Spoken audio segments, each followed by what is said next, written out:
शाम का टाइम हो रहा है 6 बजे के बाद और अब हम स्टार्ट करेंगे शिव पुराण को पढ़ना। और अब हम विदेश्वर संहिता का 13वां अध्याय पढ़ने जा रहे हैं।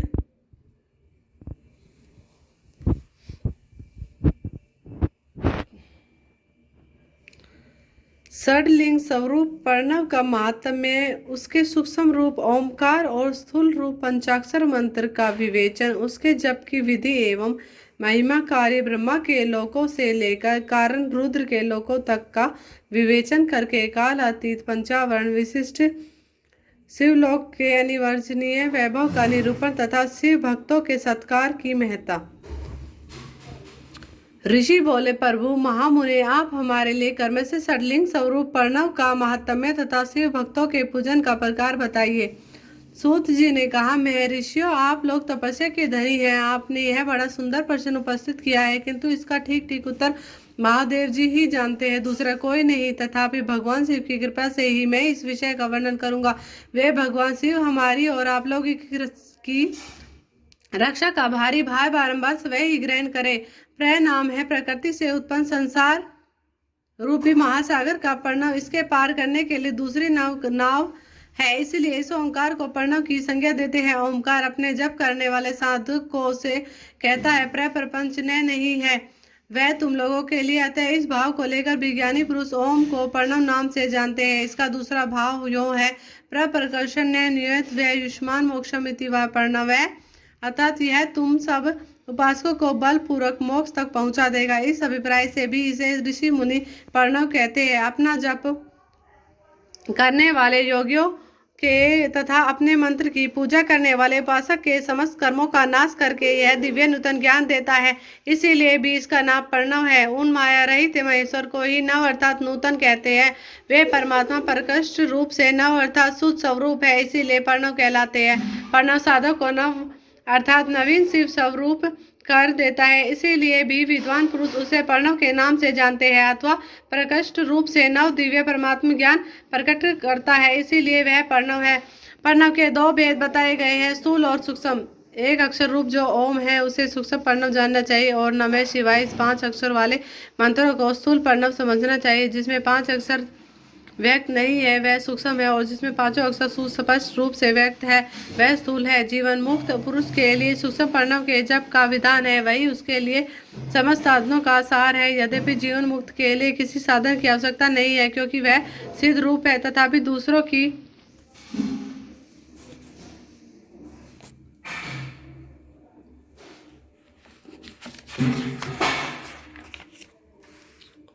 दृष्टि में जब तक उसका शरीर रहता है तब तक उसके द्वारा प्रणव जप की सहज साधना स्वतः होती रहती है। वह अपनी देह का विलय होने तक सूक्ष्म प्रणव मंत्र का जप और उसके अर्थभूत परमात्मा व तत्व का अनुसंधान करता रहता है। जब शरीर नष्ट हो जाता है तब वह पूर्ण ब्रह्म स्वरूप शिव को प्राप्त कर लेता है। यह सुनिश्चित बात है। जो अर्थ का अनुसंधान न करके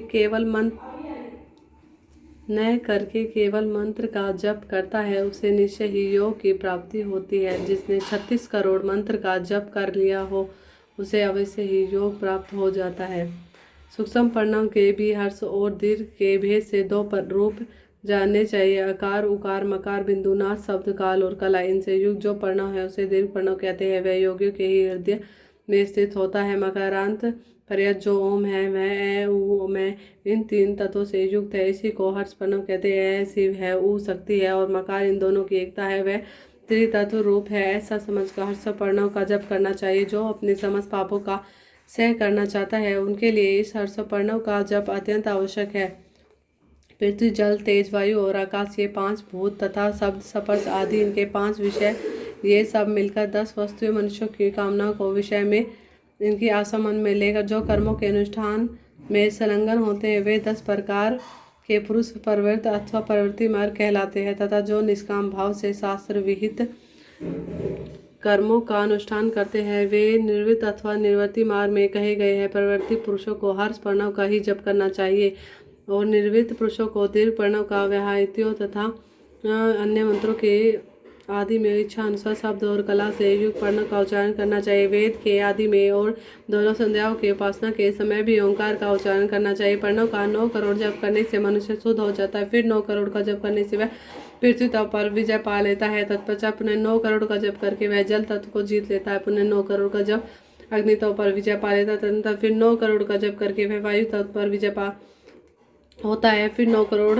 के जप से आकाश को अपने अधिकार में कर लेता है। इसी प्रकार 9 करोड़ का जप करके वह कर्म से गंध रस रूप स्पर्श और शब्द पर विजय पाता है। इसके बाद फिर 9 करोड़ का जप करके अहंकार को भी जीत लेता है। इस तरह से 108 करोड़ प्रणव का जप करके उत्कृष्ट बोध को प्राप्त हुआ पुरुष शुद्ध योग का लाभ करता है। शुद्ध योग से युक्त होने पर वह जीवनमुक्त हो जाता है, इसमें संशय नहीं। सदा प्रणव का जप और प्रणव रूपी शिव का ध्यान करते करते समाधि में स्थित हुआ महायोगी पुरुष साक्षात शिव ही है, इसमें संशय नहीं है। पहले आपने शरीर में प्रणव के ऋषि छंद और देवता आदि का न्यास करके फिर जप आरंभ करना चाहिए।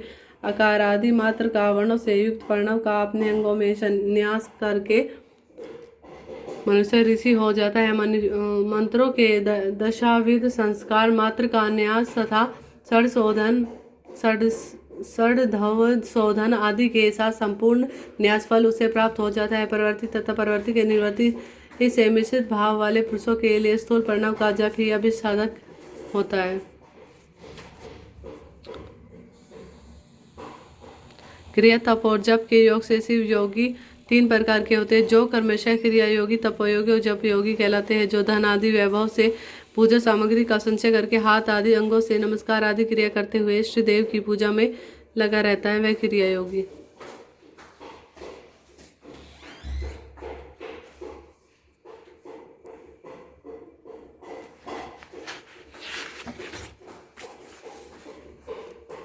कहलाता है। पूजा में संलग्न रहकर जो परिमित भोजन करता है, ब्रह्मा इंद्रियों को जीतकर वश में किए रहता है और मन को भी वश में करके परद्रोह आदि से दूर रहता है, वह तपोयोगी कहलाता है। इन सभी सद्गुणों से युक्त होकर जो सदा शुद्ध भाव से रहता तथा समस्त काम और दोषों से रहित हो शांत चित्त से निरंतर जप किया करता है, उसे महात्मा पुरुष जप योगी मानते हैं। जो मनुष्य 16 प्रकार के उपचारों से शिव योगी महात्माओं की पूजा करता है, वह शुद्ध होकर सालोक्य आदि के कर्म से उत्तरोत्तर उत्कृष्ट मुक्ति को प्राप्त कर लेता है। द्विजों, अब मैं जप योग का वर्णन करता हूँ, तुम सब लोग ध्यान देकर सुन। तपस्या करने वाले के लिए जप का उपदेश किया गया है, क्योंकि वह जप करते करते अपने आप को सर्वथा शुद्ध निष्पाप कर लेता है।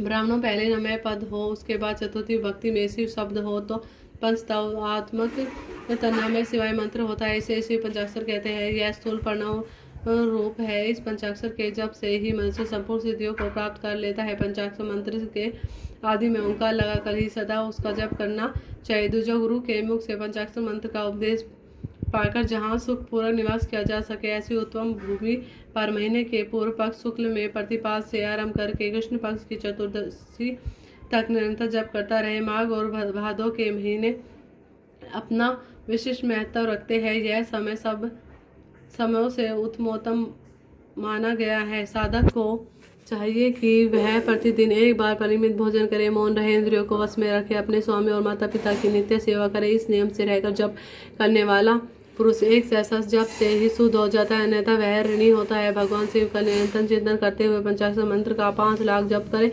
जप काल में इस पर का ध्यान करे। कल्याणदाता भगवान शिव कमल के आसन पर विराजमान है। उनका मस्तक श्री गंगा जी तथा चंद्रमा की कला से सुशोभित है। उनकी बाई जांग आदि शक्ति भगवती उमा बैठी है। वहाँ खड़े हुए बड़े बड़े गण भगवान शिव की शोभा बढ़ा रहे हैं। महादेव जी के अपने 4 हाथों में मृग मुद्रा, टंक तथा वर एवं उभय की मुद्राएं धारण किए हुए हैं। इस प्रकार सदा सब पर अनुग्रह करने वाले भगवान सदा शिव बारंबार स्मरण करते हुए हृदय अथवा सूर्यमंडल में अपने उनकी मानसिक पूजा करके फिर पूरा विमुख हो पूर्वक पंचाक्षरी विधा का जप करे। उन दोनों दिनों साधक सदा शुद्ध कर्म ही करे और दुष्कर्म से बचा रहे। जबकि समाप्ति के दिन कृष्ण पक्ष की चतुर्दशी को प्रातःकाल नित्य कर्म करके शुद्ध एवं सुंदर स्थान में 100 संताओं शादी नियमों से युक्त हो शुद्ध हृदय से पंचाक्षर मंत्र का 12 सहस्त्र जप करे।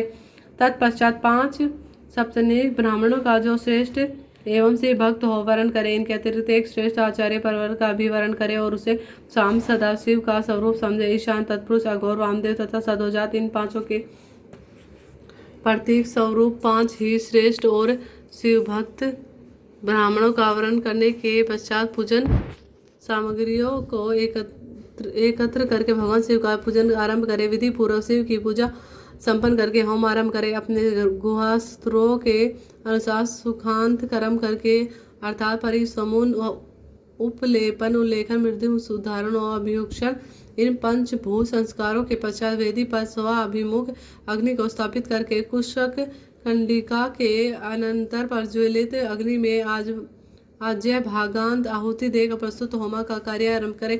कपि लगाए के घी से 11, 101 अथवा 1001 आहुति स्वयं ही दे अथवा विद्वान पुरुष सभी भक्त ब्राह्मणों से 108 आहुतियां दिलाए। होम का कर्म समाप्त होने पर गुरु को दक्षिणा के रूप में गाय और बैल देने चाहिए। ईशान आदि का प्रतीक रूप जिन 5 ब्राह्मणों का वर्ण किया गया है उनके ईशान आदि का स्वरूप ही समझे तथा आचार्य गोस्वामी सदा शिव का स्वरूप माने। इसी भावना के साथ उन सबके चरण धोए और उनके चरणों को दक्षे और अपने मस्तक को सींचे। ऐसा करने से वह साधक अगणित तीर्थों में तत्काल स्नान करने का फल प्राप्त कर लेता है। उन ब्राह्मणों को भक्तिपूर्वक दया दशांश अन्न देना चाहिए और गुरु पत्नी को पराशक्ति मान का उनका भी पूजन करें। ईशान आदि कर्म से उन सभी ब्राह्मणों को उत्तम अन्न से पूजन करके अपने वैभव विस्तार के अनुसार रुद्राक्ष का वस्त्र बड़ा और पुआ आदि अर्पित करे। तदंतर दिक्पाल आदि को भी बलि देकर ब्राह्मणों को भरपूर भोजन कराए। इसके बाद देवेश्वर शिव से प्रार्थना करके अपना जप समाप्त करे। इस प्रकार पुरस्चरण करके मनुष्य उस मंत्र को सिद्ध कर लेता है। फिर 5 लाख जप करने से समस्त पापों का नाश हो जाता है। तदनंतर पुनः 5 लाख जप करने पर अतल से लेकर सत्यलोक तक 14 भुवनों पर कर्म से अधिकार प्राप्त हो जाता है। यदि अनुष्ठान पूर्ण होने के पहले बीच में ही साधक की मृत्यु हो जाए तो वह परलोक में उत्तम भोग भोगने के पश्चात पुनः पृथ्वी पर जन्म लेकर पंचाक्षर मंत्र के जप का अनुष्ठान करता है। समस्त लोगों का ऐश्वर्य पाने के पश्चात वह मंत्र को सिद्ध करने वाला पुरुष यदि पुनः 5 लाख जप करे तो उसे ब्रह्मा जी का सामीप्य प्राप्त होता है। पुनः 5 लाख जप करने से सारूप्य नामक ऐश्वर्य प्राप्त होता है। 100 लाख जप करने से वह साक्षात ब्रह्मा के समान हो जाता है। इस तरह कार्य ब्रह्मा हिरण्य गर्भ का सायुज प्राप्त करके वह उस ब्रह्मा का प्रलय होने तक उस लोक में यथेष्ट भोग भोगता है। फिर दूसरे कल्प का आरंभ होने पर वह ब्रह्मा जी का पुत्र होता है। उस समय फिर तपस्या करके दिव्य तेज से प्रकाशित होकर कर्म से मुक्त हो जाता है। पृथ्वी अधिकारी स्वरूप भूतों द्वारा पाताल से लेकर सत्यलोक पर्यंत तक ब्रह्मा जी के 14 लोक कर्म से निर्मित हुए हैं। सत्यलोक से ऊपर शमालोक तक जो 14 भुवन है वे भगवान विष्णु के लोक है। शमालोक से ऊपर सूची लोक पर्यंत तक 28 भुवन स्थित है। सूची लोक से के अंतर्गत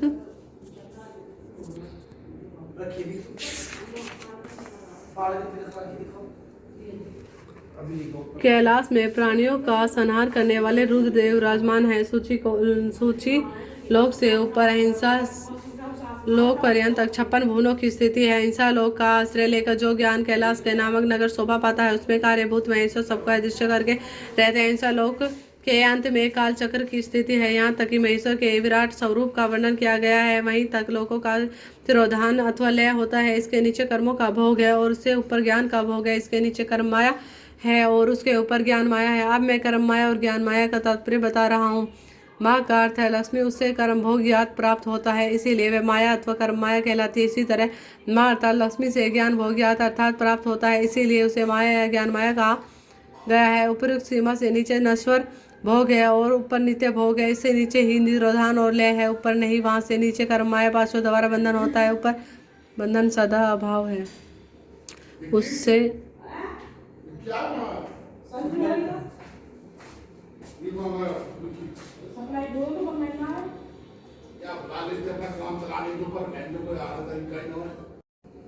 ही जीव सकाम कर्मों का अनुसरण करते हुए विभिन्न लोकों और योनियों में चक्कर काटते हैं। उससे ऊपर लोकों में निष्काम कर्म का ही भोग बताया गया है। बिंदु पूजा में तत्पर रहने वाले उपासक वहां से नीचे के लोकों में ही घूमते हैं। उसके ऊपर तो निष्काम भाव से शिवलिंग की पूजा करने वाले उपासक ही जाते हैं। तो जो एकमात्र शिव की उपासना में तत्पर है वे उससे ऊपर के लोकों में जाते हैं।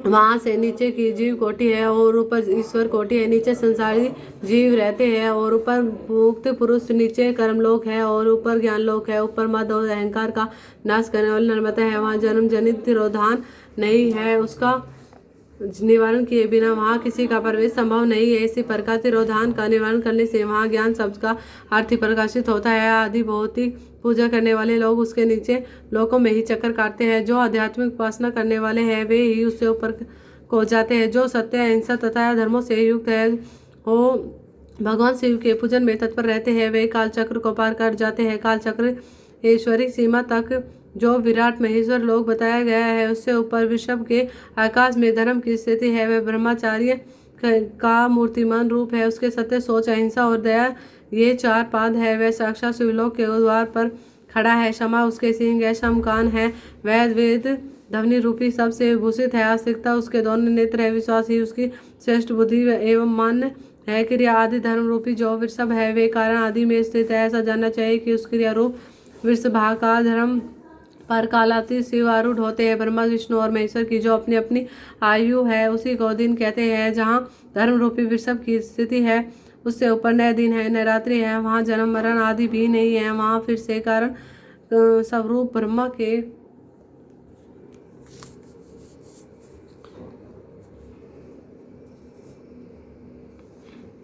कारण सत्यलोक पर्यंत 14 लोक स्थित है जो 5 भौतिक गंध आदि से परे है। उनकी सनातन स्थिति है। सूक्ष्म गंध ही उनका स्वरूप है। उनके ऊपर फिर कारण रूप विष्णु के 14 लोक स्थित है। उनसे भी ऊपर फिर कारण रूपी रुद्र के 28 लोकों की स्थिति मानी गई है। फिर उनसे भी ऊपर कारणेश शिव के 56 लोक विद्वान है। तदंतर शिव समस्त ब्रह्मचारी लोक है और वही 5 अवर्णों से युक्त ज्ञान में कैलाश है जहाँ 5 मंडलों 5 ब्रह्मा कलाओं और आदि शक्तियों से संयुक्त आदि लिंग प्रतिष्ठित है।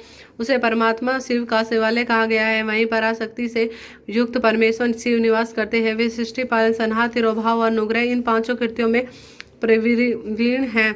उनका सिर श्री विग्रह सच्चिदानंद स्वरूप है। वे सदा ध्यान रूपी धर्म में ही स्थित रहते हैं और सदा सब पर अनुग्रह किया करते हैं। वे आत्माराम है और समाधि रूपी आसन पर आसीन हो नित्य विराजमान रहते हैं।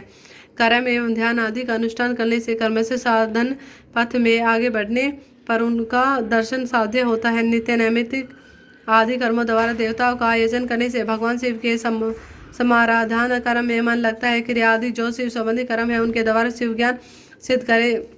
जिन्होंने शिव तत्व का साक्षात्कार कर लिया है तो जिन पर शिव की कृपा दृष्टि पड़ चुकी है वे सब मुक्त ही है। इसमें संशय नहीं है। आत्म स्वरूप से जो स्थिति है वही मुक्ति है। एकमात्र अपने आत्मा में रमण या आनंद का अनुभव करना ही मुक्ति का स्वरूप है। जो पुरुष क्रिया तप, जप, ज्ञान और ध्यान रूपी धर्मों में भली बात स्थित है वह शिव का साक्षात्कार करके